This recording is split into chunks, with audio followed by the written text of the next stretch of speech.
You said, like, you had this period of working, was it on an oil rig? Yeah, it was an oil refinery. I was working in quality assurance. What does that really mean?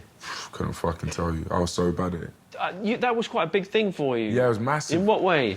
I was on the ends, like, with my brethrens, and then I applied for this apprenticeship, and then had to go to Leamington Spa, and then I was living with 17 other kids, and they were all white kids. They were all from Scotland, Yorkshire, Newcastle. I had no idea about banter and like being and just not taking myself seriously. I think that's the biggest thing I would say. I came out of that and I didn't take myself seriously. Like, I knew how to take a joke, I knew how to crack a joke. It helped me see people and see life and see there's a culture outside of my culture. Do you know what I mean? Which is just always enlightening for anyone from anywhere, like to come out of where they're from and to see the world. And for me, it was jokes because the world was just an hour and a half up the road. I think the key thing was that time we was in Tipton and we was welding.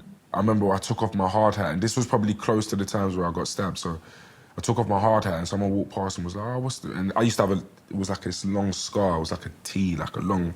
I don't know if it's still there now, but... And I was like, oh, what happened? And I was like, oh, I got stabbed. And bruv, I just remember the look on all their faces. And I remember feeling like a fucking artifact in a museum, because I was sat like this and they were all like, what? And I remember thinking like, bruv, this ain't that deep at all, like.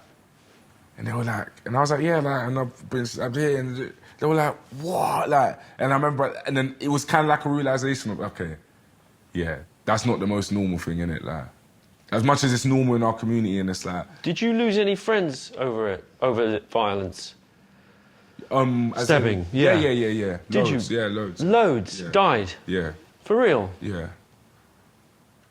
Becomes normal, like, you know what I mean? It's one of the things that happens. People pass away, people get harmed. Even one that we didn't always realise, like, and we've realised it now as grown men, is that a lot of people lose their mental health badly as well, like, as in, I got friends that I grew up with where it's like, if they saw me today, they wouldn't recognise, as in, they've like... They've got serious mental Yeah, serious mental health issues. Do you think it's over trauma? What? Could be trauma. Sometimes people get involved in, like, the drugs that they sell. Mm-hmm. So even the whole idea of, like, breaking it down and that, dissecting it for that, that's only something that I've started doing now as an adult, because it was like, it just is what it is, isn't it? Like, that's amazing. Yeah. To me, that is amazing. As much as it seemed normal then, you know, the idea of having multiple friends, you know, who you've lost to violence. Yeah, and I think I'm just always wary and careful when I speak about it, because it's like, things are easy to discuss from the fucking suburbs. Do you know what I mean? On my sofa. And as much as I've lived it and I've come from it, but it's like, it's still people's lives and people's realities, innit? So